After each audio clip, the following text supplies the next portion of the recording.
우리가 사업을 할 때 고민하는 부분 중에 하나가 다양한 상품을 판매하고 싶지만 현실적으로 자본이 너무 많이 들어가기도 하고, 만약 내 생각대로 잘 팔리지 않을 경우에 생산한 상품들이 전부 다 재고로 남을까 두렵기도 하다는 거죠. 마음 같아서는 한두 개의 상품만 생산하고 싶지만 구색이 갖춰져 있지 않고 상품 수가 너무 적으면 내 브랜드가 너무 없어 보이지 않을까 라는 걱정을 하고는 합니다. 그리고 10개, 20개의 상품을 판매하는 게 소비자의 입장에서 선택지를 더 많이 주게 되니 훨씬 더 유리하지 않을까 라는 생각을 하게 되는 거죠. 그렇다면 과연 단일 상품 딱 한 개를 판매해서 성공하는 건 불가능한 영역일까요? 저는 절대 아니라고 자신 있게 말씀드릴 수 있습니다. 과거에는 무신사나 W컨셉, 스마트 스토어, 쿠팡 같은 플랫폼 비즈니스가 아니라 자사몰 비즈니스였어요. 그래서 그때는 자사몰로 소비자를 유입시켜야 했다 보니 소비자들이 내 사이트를 방문했을 때 살만한 상품이 많아야 된다고 생각을 했던 거죠. 실제로 그 당시에는 그게 맞습니다. 상품 한두 개 갖고 광고 돌려서 내 사이트로 유입된 사람들에게 딱 한 개의 선택지밖에 주지 않는다면 취향이 매칭되지 않는 소비자는 전부 다 놓칠 수밖에 없었던 거죠. 하지만 이 플랫폼이라는 게 나타나기 시작하면서 시장은 완전히 변했습니다. 소비자들은 한눈에 가격이나 디자인 비교도 할 수 있고 하나의 카테고리에다가 관련 브랜드를 모아놓으니 자연스럽게 브랜드들은 경쟁에서 이기기 위해 더 높은 세일률 경쟁을 시작하다 보니 소비자 입장에서는 더욱 편하고 저렴하게 상품을 구매할 수 있게 됩니다. 심지어 쇼핑몰이나 브랜드물보다 플랫폼이 훨씬 더 저렴합니다. 이 브랜드를 운영하는 사람 입장에서 생각해 봤을 때 플랫폼에서 랭킹 잡고 노출량 늘리는 게 브랜드의 인지도 확보 부분이나 아니면 매출 부분, 광고 비용 대비 전환율도 훨씬 더 높기 때문이죠. 그리고 플랫폼은 이 고객을 확보하기 위해서 자체적으로 할인을 진행하게 됩니다. 이렇게 되면 브랜드 경쟁을 하게 되는 게 아니에요. 이때는 상품 경쟁을 하게 되는 시장으로 완전히 전환이 된 겁니다. 즉, 브랜드 운영 초반에는 내가 어떤 브랜드를 운영하고 이런 건 이제 더 이상 중요하지 않아요. 어떤 상품을 판매하느냐가 중요해진 겁니다. 말씀드린 것처럼 플랫폼 내에서 경쟁 우위에 서기 위해서는 사실 가격이 저렴해야 합니다. 하지만 가격 경쟁만을 중점으로 바라보고 이 사업을 하게 된다면 절대로 이길 수가 없는 시장이 된다는 거예요. 단적인 예로 공장에서 B2C를 직진출을 하게 되면 우리는 절대로 그 단가를 이길 수가 없어요. 그래서 가격을 무조건적으로 최저가로 맞추기보다는 최저가격 대비 한 20-30% 정도 비싸더라도 소비자에게 내 제품을 구매할 명분만 명확하게 줄 수 있다면 된다는 거예요. 그렇다면 어떻게 소비자에게 구매할 명분을 주어야 할까요? 바로 상품의 디자인이나 기능 혹은 신뢰 부분이겠죠. 우리가 새로 만드는 브랜드는 브랜드의 헤리티지가 있는 게 아니기 때문에 우리는 우리의 상품을 더 잘 팔기 위해서 부단히 더 많은 노력을 해야 합니다.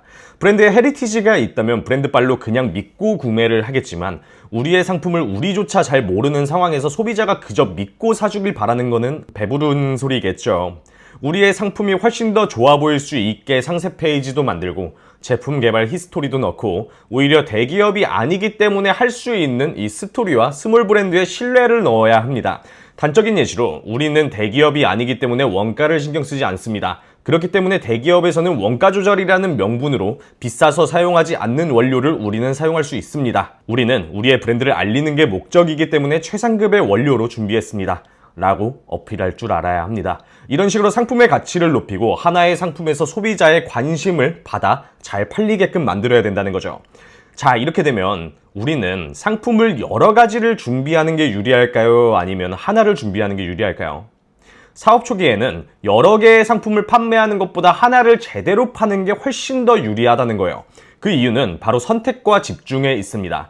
첫 번째, 컨텐츠 효율이 달라집니다. 우리가 만약 컨텐츠를 10개 만들 때 한 가지 상품을 판매할 때 한 가지에 대한 컨텐츠를 10개를 만들 수가 있지만 10가지 상품을 판매한다고 하면 10가지 상품의 컨텐츠를 한 개씩밖에 만들 수가 없다는 거죠. 이렇게 되면 시간적, 노동적 집중이 분산될 수밖에 없습니다. 두 번째, 광고 효율이 달라진다는 거죠. 광고비 100만 원을 쓴다고 가정을 했을 때도 한 개에 100만 원을 사용하는 게 10개에 10만 원씩 분산하는 것보다 훨씬 더 효율이 좋아집니다. 이는 머신러닝이 돌면서 광고 최적화가 되기 때문에 그런 거겠죠. 그리고 당연히 한 상품을 제대로 광고하는 게 소비자의 인식을 잡기에도 훨씬 더 유리합니다. 세 번째, 원가에서 우위를 잡을 수가 있습니다. 우리가 10가지 상품을 소량으로 100개씩 생산하는 것보다 한 가지 상품을 1000개 대량 생산하는 게 훨씬 더 원가를 절감시킬 수가 있어요. 이런 구조로 갔을 때 당연히 플랫폼에서 살아남기가 훨씬 더 용이하겠죠. 네 번째, 관리에서 우위를 잡을 수가 있습니다. 상식적으로 생각해도 상품 10개를 관리하는 것보다 상품 1개를 관리하는 게 훨씬 더 쉽다는 거는 아실 겁니다.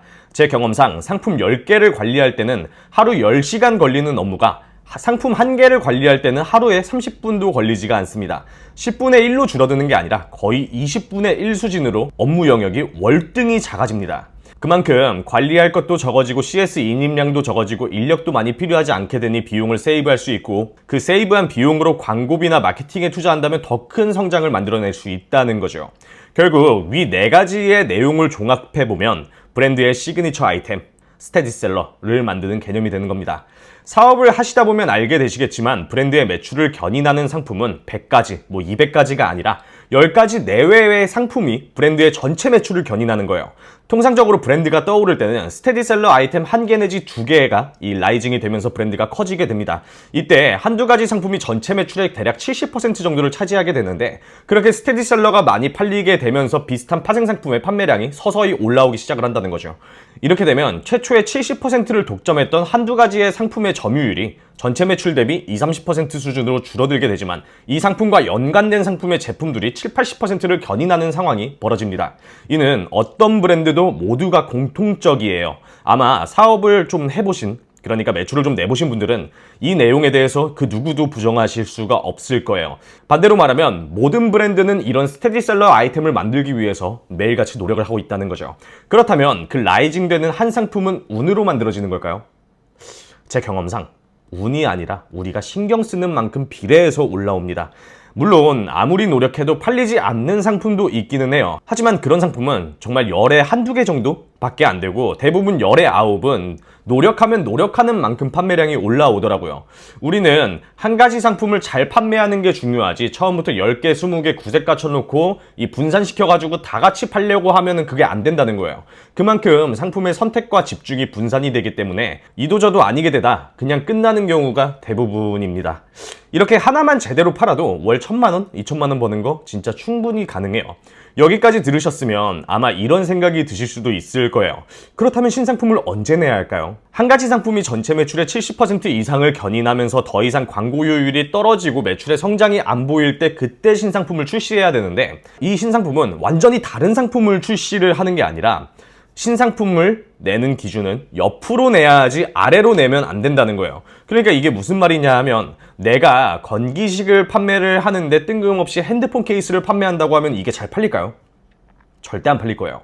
내가 만약 손목보호대를 팔고 있다면 손목보호대의 이 컬러를 늘려주거나, 아니면 같이 사용할 수 있는 발목보호대, 아니면 허리보호대, 이런 식으로 옆으로 늘려야 된다는 거예요. 뜬금없이 보호대와 전혀 관련 없는 이 화장품을 팔지 말라는 거죠. 내가 만약 바지를 팔고 있으면 옆에 벨트를 추가해주고, 바지와 함께 입을 수 있는 이 셔츠나 티셔츠를 연관 상품으로 묶어서 객단가를 올려야 된다고 말씀드리는 거예요. 애플도 초반에는 아이폰 하나가 나왔습니다. 그렇게 아이폰으로 점유율을 확보하고 나서 아이폰 프로, 아이폰 에어, 이렇게 옆으로 라인을 확장을 했다는 거죠. 그리고 생태계를 만들어서 연관시킬 수 있게끔 이 컴퓨터라던가 TV 이런 것들을 가전으로 연결을 시켰다는 거죠. 애플이 뜬금없이 애플이라고 사과젖수나 건기식을 팔지는 않잖아요. 이게 똑같은 거라고 보시면 됩니다. 즉, 카테고리를 확장하지 말고 라인을 확장시키라고 말씀드리는 거예요. 그렇게 상품 하나에서 일정 매출 이상 도달을 하고 추가 성장이 필요할 때 그때 옆으로 늘려서 나가셔야 한다는 거예요. 오늘 말씀드린 내용은 전적으로 브랜드에 한해서 말씀드린 겁니다. 만약 내가 이것저것 떼다 파는 그런 사람이라면 아무거나 판매하셔도 상관이 없어요. 어차피 아무리 선택과 집중을 하셔도 어차피 경쟁사가 똑같은 상품을 가져와서 가격만 조금 더 싸게 팔면 어차피 무너질 겁니다. 최근에 상품 하나를 판매하면서 이 브랜드로 월 매출 3억, 5억 이렇게 찍는 사람들이 정말 많아졌어요. 제가 실제로 컨설팅 해드린 분들 중에서도 그런 분들이 꽤 많이 있습니다. 반드시 기억하셔야 할 부분은 쿠팡에만 상품 수가 수십억 개가 등록이 되어 있어요. 소비자 입장에서 우리가 한 개를 팔든 10개를 팔든 이거 관심도 없고 중요하지도 않다는 거예요. 상품 개수 채우기 하지 말고 상품 하나를 정말 제대로 준비해 보시기 바랍니다. 대신 이 상품 하나를 제대로 준비하기 위해서 반드시 알고 가셔야 할 이 팔리는 상품의 5가지 원칙이 있어요.